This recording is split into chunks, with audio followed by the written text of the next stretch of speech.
Jeremias, capítulo 29. Buscar-me-eis e me achareis, quando me buscardes de todo o vosso coração. Versículo 13. Quando Jesus esteve na terra, ele encontrou a humanidade extremamente ferida pelo pecado e assediada pelo diabo.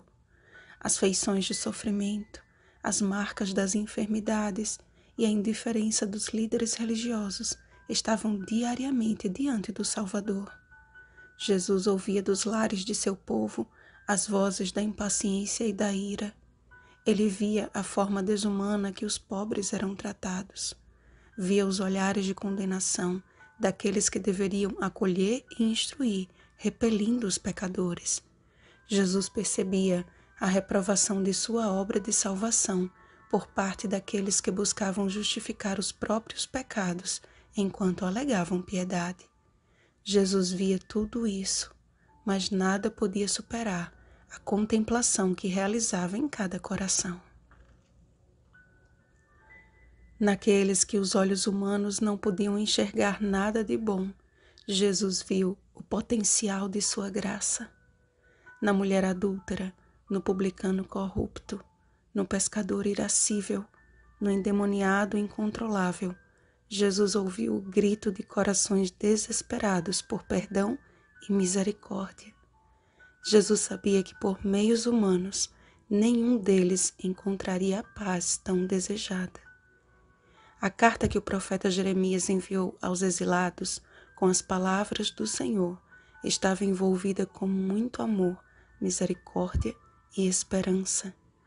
Havia uma promessa escrita ali e orientações bem claras em como sobreviver em Babilônia até que pudessem retornar para casa. Edificar casas, plantar pomares, gerar filhos e filhas, não dar ouvidos a falsos profetas e buscar ao Senhor de todo o coração. No contexto do grande conflito, estamos todos exilados em um mundo de pecado. Estamos cercados pela corrupção, imoralidade e costumes que têm feito deste tempo um período tão pior quanto o que Cristo presenciou em seu ministério terrestre ou o que Jeremias teve de suportar.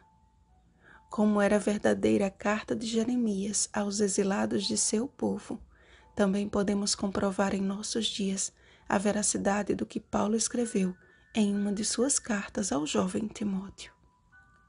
Sabe, porém, isto: nos últimos dias sobrevirão tempos difíceis, pois os homens serão egoístas, avarentos, jactanciosos, arrogantes, blasfemadores, desobedientes aos pais, ingratos, irreverentes, desafeiçoados, implacáveis, caluniadores, sem domínio de si, cruéis, inimigos do bem, traidores, atrevidos, enfatuados, mais amigos dos prazeres que amigos de Deus, tendo forma de piedade, negando-lhe, entretanto, o poder.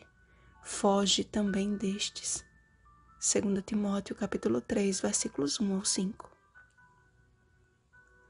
Diante desta realidade que não poucas vezes temos visto dentro da igreja e até de nossa própria casa, só nos resta uma estratégia que está contida no capítulo de hoje. Então me invocareis, passareis a orar a mim, e eu os ouvirei. Buscar-me-eis e me achareis, quando me buscardes de todo o vosso coração. Era essa a estratégia espiritual de Cristo. O sol nunca aparecia no horizonte sem encontrar o nosso Salvador de joelhos em comunhão com seu Pai. Jesus foi a perfeita carta de Deus à humanidade, mas aos cristãos foi dada a missão global de serem a carta de Cristo, escrita não com tinta, mas pelo Espírito do Deus vivente, não em tábuas de pedra, mas em tábuas de carne, isto é, nos corações. 2 Coríntios capítulo 3, versículo 3. Em meio à Babilônia espiritual atual, todos precisam ler em nossa vida que Jesus Cristo é o caminho e a verdade e a vida, João capítulo 14, versículo 6. Que ele não rejeita ninguém que vá a ele em humildade. João capítulo 6, versículo 37. Que os cansados e sobrecarregados com os fardos deste mundo podem encontrar alívio em Jesus. Mateus capítulo 11, versículo 28. Que a vida eterna consiste em conhecer o Pai e o Filho. João capítulo 17, versículo 3. Que ele é a ressurreição e a vida, e todo aquele que nele crê, ainda que morra, viverá. João capítulo 11, versículo 25. Que ele voltará e nos levará para morar com ele na casa de seu Pai. João capítulo 14, versículos 1 ao 3. Onde estaremos para sempre com o Senhor. 1 Tessalonicenses capítulo 4, versículo 17. Jesus não nos prometeu facilidades nesta missão. Por vezes, nos sentiremos como que prestes a desfalecer. Contudo, ainda que duramente provados, consideremos os nossos sofrimentos como o fizeram os primeiros discípulos do Senhor. E eles se retiraram do sinédrio, regozijando-se por terem sido considerados dignos de sofrer afrontas por esse nome. Atos capítulo 5, versículo 41. Seguindo o conselho da divina carta original, vigiemos e oremos. Bom dia, Cartas de Cristo. Rosana Garcia Barros.